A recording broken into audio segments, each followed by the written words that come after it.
Hi, this is Nancy Woodruff, and my name is Sassy, which is my nickname.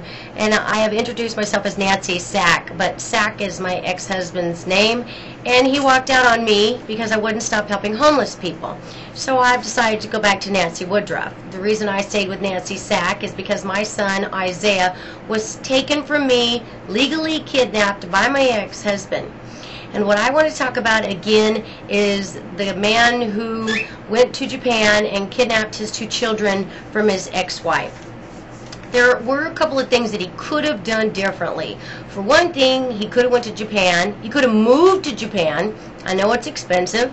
I don't know about, how he was going to be able to get a job and all that kind of stuff, but that's a possibility. He could have went to Japan and fought in the court system there to get some kind of custody.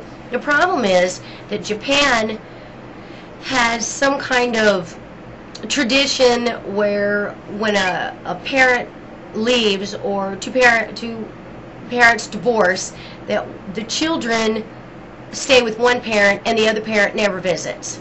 Now, I just think that's cruel. That's cruel both to the parents and that's cruel to the children.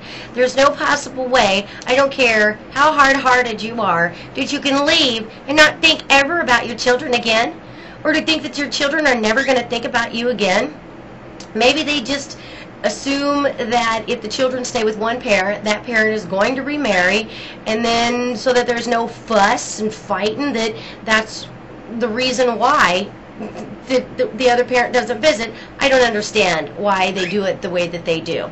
I know that the United States can do something. I know that Obama can call the emperor or whoever he is in Japan and have some kind of peace talks.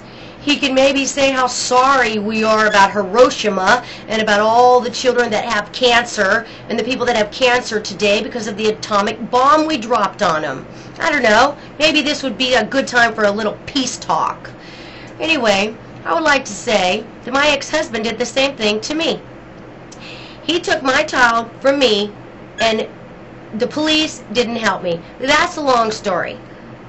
I'm not going to talk about that right now. What I'm going to talk about is what she said, the woman in Japan said about her husband, that he had some kind of personality issues with her or with the children, that I guess either she didn't want the children to learn or what the problem was. But that's what happened with my ex-husband. My ex-husband, Phillip, who is my daughter's father. I left him because he continually said horrible, cruel things to me. He has a very sarcastic personality, and I did not want my daughter raised with that kind of a personality. And he was not willing to go to counseling, and he was not willing to change, though he said he was. So I left him when she was 2 years old.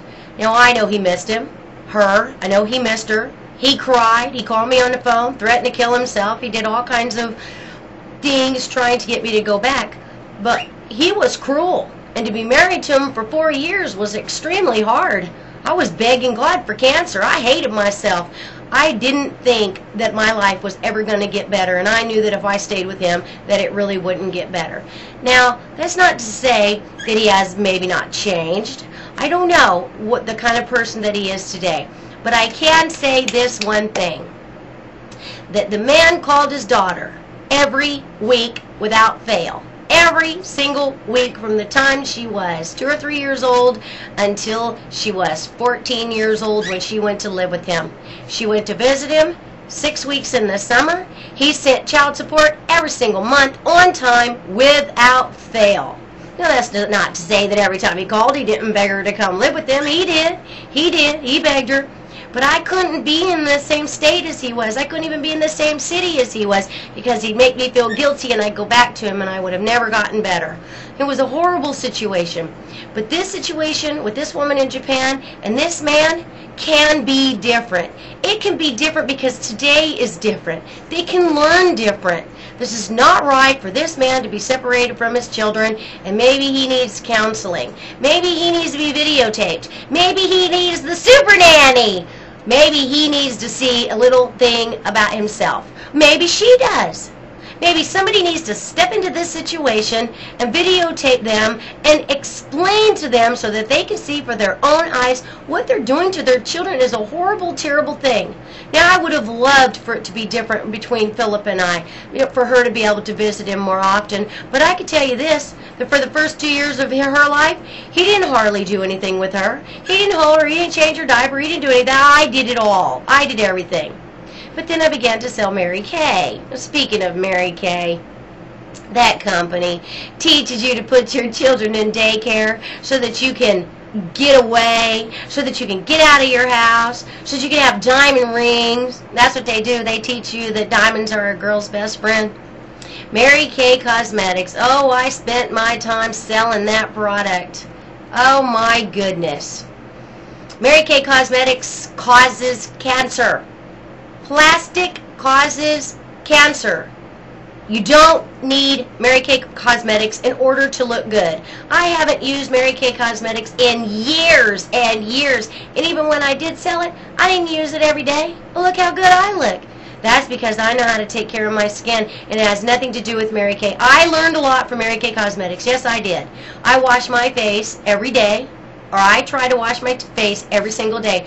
But my teeth have fillings in every one of them. And why? Because I didn't brush my teeth. That's the issue, too. We don't do the things that we need to do, and then we have to blame something. We have to pay for something. We have to put our children in daycare. We have to put our children in school. We don't want to be around them.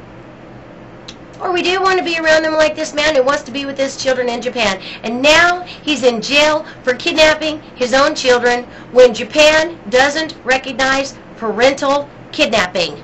Does it make sense to you? It sure doesn't make sense to me. And that's what I have to say about that.